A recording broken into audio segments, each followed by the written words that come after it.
प्रिय विद्यार्थी मैत्रिणींनो, BA प्रथम वर्ष इतिहास या अभ्यासक्रमातील सातवाहन घराणी आणि त्यांचे राजकीय, सामाजिक, सांस्कृतिक योगदान या संदर्भामध्ये आज आपण माहिती घेणार आहोत. सातवाहन ही उत्तर भारतात अधिसत्ता स्थापन करणारी पहिली दक्षिणी राजसत्ता होती. म्हणजे याचा अर्थ असा होतो की उत्तर भारतावर जसे मौर्य, गुप्त शासकांनी राज्य केले त्याप्रमाणे दक्षिण भारतातील सातवाहनांनी सुद्धा उत्तरेपर्यंत साम्राज्य विस्तार केल्याचे आपल्याला लक्षात येते. सातवाहन राजांनी जवळपास 460 वर्ष राज्य केले. मौर्य साम्राज्याच्या उत्तर भारतात शुंग आणि कण्व घराण्याचे वर्चस्व निर्माण झाले असताना दक्षिणेत विशेषतः महाराष्ट्रात सातवाहन घराण्याचा उदय झाला. जागतिक नकाशावर महाराष्ट्राला सर्वप्रथम स्थान मिळवून देणारे जर कोणते घराणे असेल तर ते म्हणजे सातवाहन घराणे होय. ह्या घराण्याची सत्ता सामान्यतः इसवी सन पूर्व 230 ते इसवी सन 230 अशी असून या 460 वर्षाच्या कालखंडामध्ये सातवाहनांच्या 30 राजांनी शासन केलेले आपल्याला दिसून येते. सातवाहनांनी राजकीय स्थिरता, उत्कृष्ट प्रशासन, धार्मिक सहिष्णुता आणि व्यापारास चालना देऊन सुस्थिर असे शासन निर्माण केलेले दिसते. आणि म्हणून असं म्हणतात की ज्याप्रमाणे उत्तर भारतात गुप्तांनी स्वर्णयुगाची निर्मिती केली त्याप्रमाणे दक्षिणेमध्ये सातवाहनांनी सुद्धा स्वर्णयुग म्हणजे समृद्धता निर्माण केलेली दिसते. आता सातवाहन कालखंडाची माहिती कशी मिळते तर त्याचे प्रमुख साधन म्हणजे वेगवेगळ्या ठिकाणी सापडलेले शिलालेख होय. उत्खननामध्ये वास्तू, नाणी, त्यानंतर अनेक लेणी सापडल्या, चैत्य, स्तूप, विहार आणि आलेख सापडलेले आहे. त्यावरून आपल्याला सातवाहन घराणे किती प्रगतिशील होते याचा अंदाज होतो.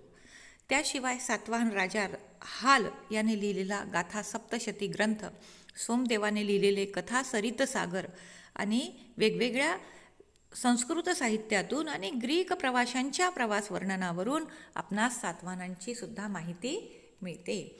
हे जे सातवाहन घराणे आहे या सातवाहन घराण्यांना अगदी पुराणांमध्ये आंध्र असाही उल्लेख आपल्याला मिळतो. या घराण्याचा संस्थापक सिमुक हा होता. वायुपुराणामध्ये सिमुकने कण्व घराण्यातील शेवटचा राजा सुशर्मा याला ठार करून सातवाहन घराण्याची स्थापना केली असा उल्लेख सापडतो.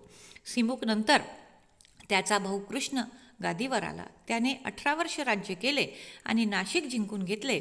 नाशिक येथील शिलालेखामध्ये त्याच्या साम्राज्याची माहिती मिळते. राजा कृष्णानंतर सिमुकचा मुलगा सातकर्णी प्रथम गादीवर आला. हा सातकर्णी उपाधी धारण करणारा पहिला सातवाहन राजा होता. या सातवाहन राजाने किंवा सातकर्णी प्रथम याने साम्राज्य विस्तार केल्या आणि वेगवेगळ्या उपाध्या धारण केल्या, पदव्या घेतल्या. आणि विशेष म्हणजे हे सातवाहन राजे वैदिक धर्माचे पुरस्कर्ते होते.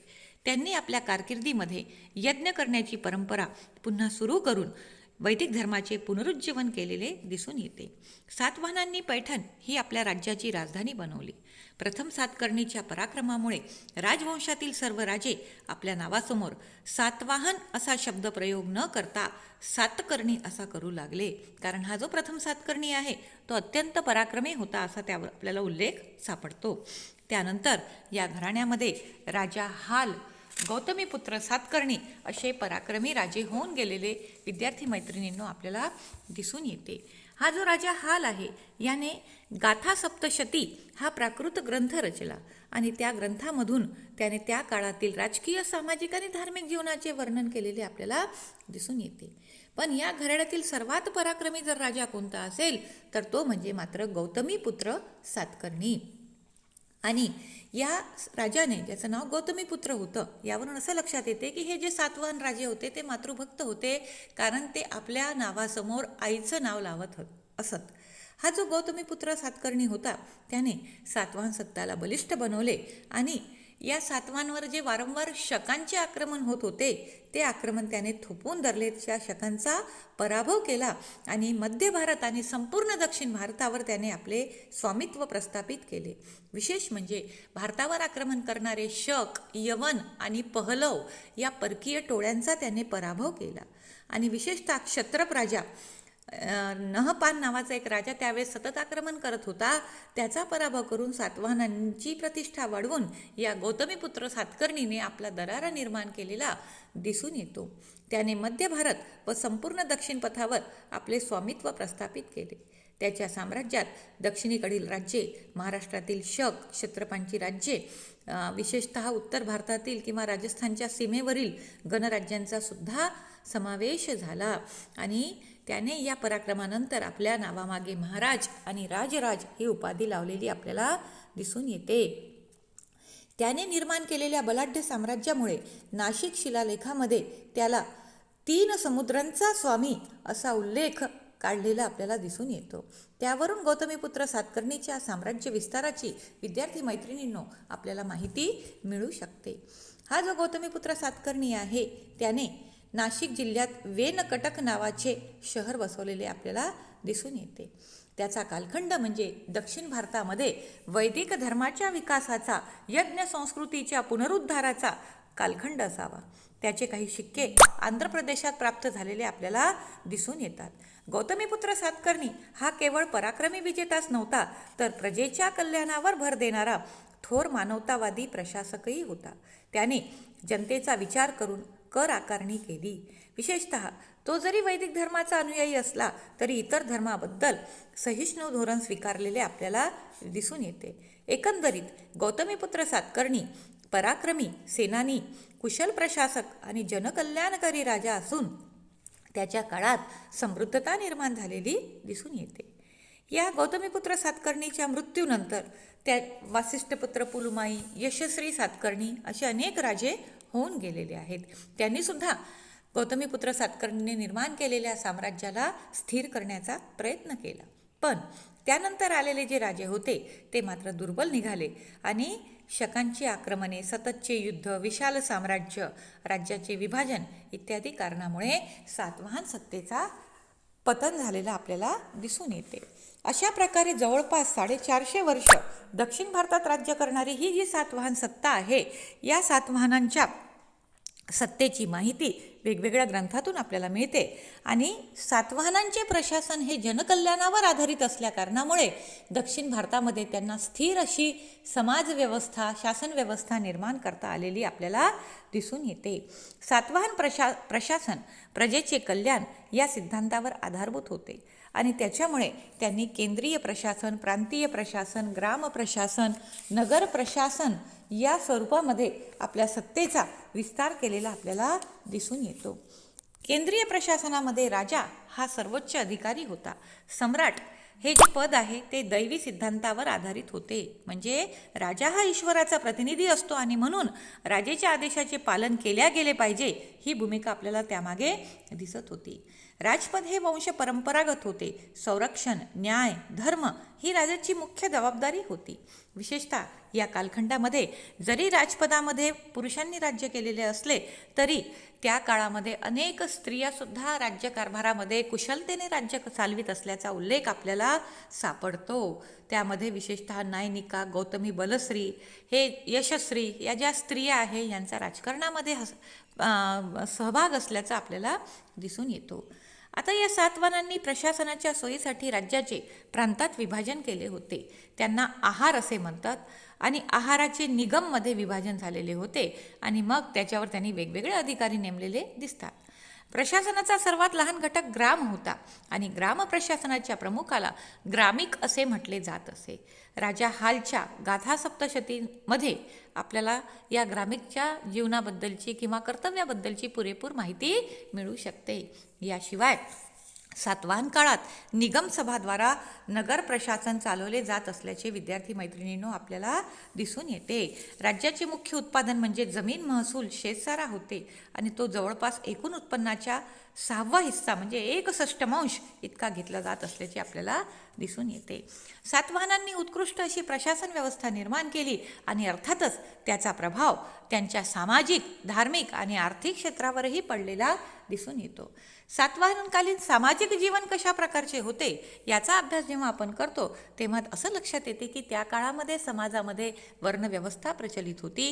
ब्राह्मण, क्षत्रिय, वैश्य आणि शूद्र या 4 वर्णांमध्ये समाज विभागलेला होता. त्यांचे कर्तव्य आणि अधिकार ठरलेले होते, पण कालांतराने त्याचे जातीमध्ये रूपांतर झालेले दिसतात आणि मग जातीचे उपजातीमध्ये, पोटजातीमध्ये विभाजन झालेले आपल्याला दिसून येते. या काळात संस्कारांना जीवनामध्ये महत्त्वाचे स्थान प्राप्त झाले होते. समाजामध्ये संयुक्त कुटुंब पद्धती प्रचलित असून कुटुंबाच्या प्रमुखाला गृहपती असे म्हणत असत. त्यांची आहार, वेशभूषा, केशभूषा किंवा जीवन जगण्याची पद्धती ही वैदिक कालखंडावर आधारलेली आपल्याला दिसून येते. सातवाहन राजे मातृभक्त होते. यावरून स्त्रीला समाजात मानाचे स्थान असावे असे दिसून येते. कारण आपण आत्ताच म्हटलं आहे की गौतमी पुत्र सातकर्णी किंवा यशस्वी सातकर्णी हे जे राजांनी आपल्या नावासमोर आईचे नाव लावलेले आहे, यावरून त्या काळामध्ये स्त्रियांना समाजात सन्मानाचे स्थान असावे असे लक्षात येते. या कालखंडामध्ये आंतरजातीय विवाहसुद्धा झाल्याचे उल्लेख आपल्याला लक्षात येतात. जसं सातकर्णी प्रथम आणि मराठी राजकन्या यांचा विवाह किंवा पुलुमाई आणि शक राजकन्या दक्षमित्रा यांचा विवाह. म्हणजे याचा अर्थ जरी समाजामध्ये जाती व्यवस्था असली तरी राजकीय क्षेत्रामध्ये मात्र अशा प्रकारचे आंतरजातीय विवाहाला राजकीय मान्यता मिळाल्याचे आपल्याला दिसून येतात.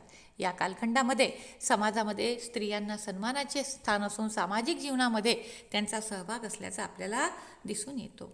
याचबरोबर सातवाहन काळात वैदिक धर्म आणि बौद्ध धर्म दोन्हीही प्रगतीपथावर होते. जरी सातवाहन राजे वैदिक धर्माचे अनुयायी असले तरी त्यांनी आपल्या राज्यामध्ये सर्व धर्मांना समान स्वातंत्र्य आणि उदारता स्वीकारलेली आपल्याला दिसून येते. विशेषतः सातवाहन कालखंडामध्ये अजिंठा आणि वेरूळ येथे काही बौद्ध लेण्यांची निर्मिती झालेली आपल्याला दिसून येते. आणि विशेष म्हणजे त्यांनी बौद्ध धर्माला संरक्षण आणि प्रोत्साहन दिले. विशेष याचा उल्लेख या दृष्टिकोनातून करता येईल की सातवाहन काळामध्ये स्तूप, बोधिवृक्ष, बुद्धाचे पदचिन्ह, धम्मचक्र मुद्रा यांची पूजा होत असल्याचे उल्लेख आपल्याला सापडतात. या सर्व विवेचनावरून हे स्पष्ट होते की सातवाहन काळामध्ये धार्मिक उदारता असावी.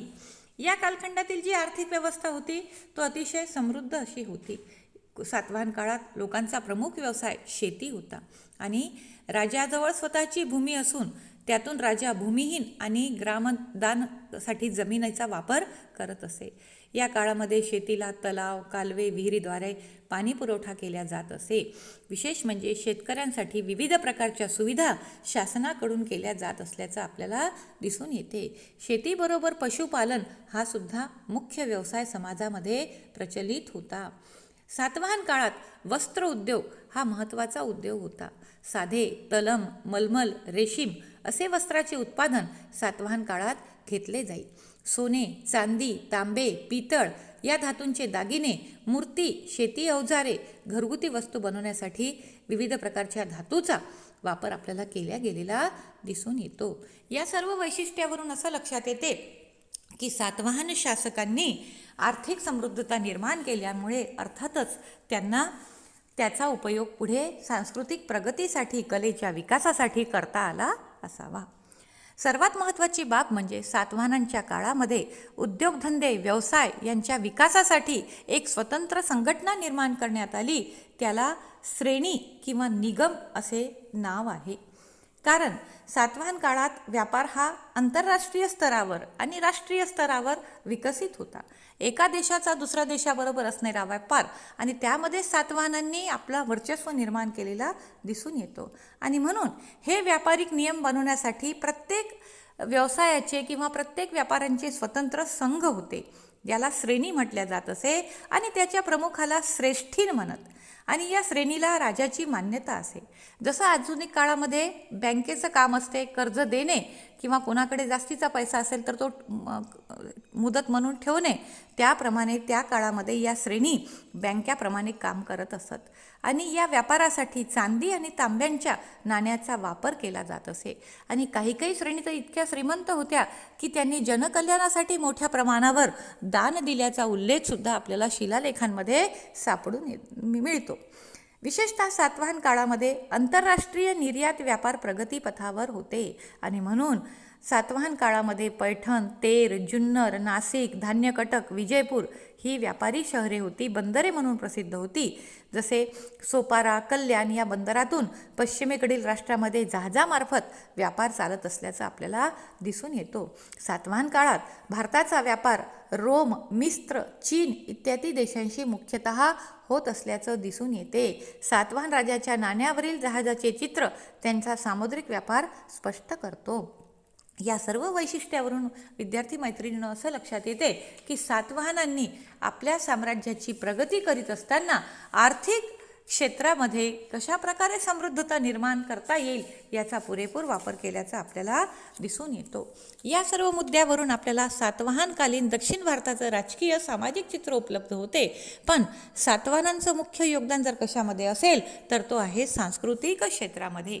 प्राचीन भारतीय इतिहास जेव्हा आपण अभ्यासतो तर त्यामध्ये प्रामुख्याने कला, स्थापत्य या क्षेत्रात प्रगती झालेली आपल्याला दिसून येते. आणि दक्षिण भारताच्या इतिहासात जर अशा प्रकारची प्रगती जर कोणी केली असेल तर ती प्रामुख्याने सातवाहनांनी. सातवाहन काळातील कला आणि स्थापत्याचे अवशेष आजही आपल्याला सापडतात, पण ते मुख्यतः बौद्ध धर्माशी संबंधित आहे. या काळात स्तूप, चैत्य, विहार यांची निर्मिती झाली. या काळातील अवशेष अमरावती, हे अमरावती म्हणजे महाराष्ट्रातील नव्हे तर आंध्र प्रदेशातील अमरावती, नागार्जुन कोंडा, अजंठा, भाजे, कार्ले, जुन्नर, पितळखोरा या ठिकाणी मिळतात. विशेष म्हणजे बौद्ध धर्मातील स्तूप नावाचा जो स्थापत्याचा प्रकार आहे तो सातवाहन काळात अत्याधिक लोकप्रिय झालेला आपल्याला दिसतो. आज अनेक स्तूप सातवाहन काळातील आपल्याला अवशेषाच्या स्वरूपामध्ये दिसून येतात. अमरावती आंध्र प्रदेशातील इथे जो स्तूप निर्माण झालेली आहे तो स्तूप संगमरवरी दगडापासून तयार झालेला असून त्यावर अतिशय कलात्मक चित्रे कोरल्या गेलेली आपल्याला दिसून येतात. नागार्जुन कोंडा येथील स्तूप गोलाकार असून त्याची उंची 80 फूट आहे आणि त्याचा गोल घेरा म्हणजे व्यास 106 फूट आहे. अशा प्रकारची अनेक स्तूपे आपल्याला सापडतात. विशेष म्हणजे चैत्यगृह म्हणजे बौद्ध भिक्षूंचे प्रार्थना भवन आणि विहार म्हणजे भिक्षूंसाठी राहण्याचे ठिकाण हे सुद्धा सातवाहन काळामध्ये मोठ्या प्रमाणात तयार झाले. आणि या काळातील सर्वाधिक सुंदर आणि भव्य चैत्यगृह कार्ले नावाच्या लेणीमध्ये आहे. या लेणीचे मुख्य प्रवेशद्वार अतिशय मोठे असून त्याच्या प्रवेशद्वारावर विशाल स्तंभ आहे आणि त्यावर 4 सिंह म्हणजे चतुर्मुखी सिंह विराजमान असल्याचे आपल्याला दिसून येतात. त्यानंतर कान्हेरीची लेणीसुद्धा याच दृष्टीने कलात्मक आहे. त्याच्यामध्ये बुद्धाच्या अनेक मूर्ती कोरल्या गेलेल्या आपल्याला दिसून येतात. पण सातवाहन कलेचं सर्वाधिक महत्त्वाचं वैशिष्ट्य जर आपल्याला कुठे दिसून येत असेल तर ते म्हणजे औरंगाबाद जिल्ह्यातील अजिंठा येथे. अजिंठा येथील लेणी क्रमांक 8, 9, 10, 12 आणि 13 ही सातवाहन काळातील असल्याचे आपल्याला दिसून येते. या लेण्यांमध्ये स्थापत्य आणि शिल्पकलेप्रमाणे चित्रकलेचीही मोठ्या प्रमाणावर प्रगती झालेली दिसून येते. सातवाहन काळामध्ये जशी स्थापत्याची प्रगती झाली तशी साहित्याची सुद्धा प्रगती झालेली आपल्याला दिसून येते. सातवाहन काळात दक्षिण भारतात प्राकृत ही बोलीभाषा असल्याचे आपल्याला दिसून येते आणि ती त्या साम्राज्याची राष्ट्रभाषासुद्धा होती. सातवाहनांचे अनेक शिलालेख प्राकृत भाषेत आहे. त्यांनी आपल्या दरबारामध्ये विद्वानांना आश्रय दिला होता. विशेष म्हणजे राजा हालच्या दरबारात गुणाढ्य आणि सर्ववर्मन नावाचे प्रमुख विद्वान असल्याचे आपल्याला दिसून येते. या गुणाढ्याने बृहत्कथा हा ग्रंथ लिहिला ज्यात अनेक प्रचलित लोककथांचा समावेश आहे. या सर्व वैशिष्ट्यावरून विद्यार्थी मैत्रिणींनो आपल्याला असं लक्षात येते की दक्षिण भारताच्या राजकीय, सामाजिक आणि सांस्कृतिक इतिहासामध्ये जर कोणी महत्त्वाचे योगदान दिले असेल तर ते म्हणजे सातवाहन घराण्याने दिलेले आपल्याला दिसून येते. आणि त्यामुळे त्यांनी स्वीकारलेले उदार धार्मिक धोरण, त्यांनी दिलेला कला आणि स्थापत्याला आश्रय यामुळे त्या कालखंडाची फार मोठ्या प्रमाणावर प्रगती झाली. आपल्याला सातवाहन कालखंडावर लघुत्तरी प्रश्न येण्याची शक्यता अधिक आहे. लघुत्तरी म्हणजे 4 मार्काचा. मग कशा प्रकारचा? तर सातवाहनकालीन सांस्कृतिक विकासाची माहिती द्या किंवा सातवाहनकालीन सामाजिक आर्थिक जीवनाचे वर्णन करा असा प्रश्न आपल्याला येऊ शकतो. या दृष्टिकोनातून आणि विशेषतः दक्षिण भारताच्या दृष्टिकोनातून सातवाहनांची जी राजधानी आहे ज्याला मी प्रतिष्ठान असं म्हटलेलं आहे, ही राजधानी म्हणजे आजचे पैठण शहर होय. या पैठण शहराच्या माध्यमातून सुद्धा सातवाहनकालीन संस्कृती आजही आपल्याला अभ्यासता येते. अशा प्रकारे दक्षिण भारताच्या राजकीय सामाजिक इतिहासामध्ये सातवाहन शासकांनी आपले उत्कृष्ट योगदान दिल्याचे आपल्याला दिसून येते आणि त्या योगदानाच्याच अनुषंगाने दक्षिण भारतामध्ये मौर्यांचे समकालीन असलेले किंवा शुंग आणि कण्व वंशाच्या बरोबरीने चाललेले सातवाहन घराणे इतिहासात अनन्यसाधारण महत्त्व ठेवून असल्याचे आपल्याला दिसून येते. म्हणजे याचा अर्थ सरळ असा होतो की ज्या वेळेस उत्तर भारतात मौर्यांची किंवा शुंग घराण्याची सत्ता होती त्यावेळेस दक्षिणेमध्ये सातवाहनांची सत्ता असल्याचे आपल्याला दिसून येते. त्या दृष्टिकोनातून आपल्याला त्याचा अभ्यास करणे गरजेचे आहे. धन्यवाद.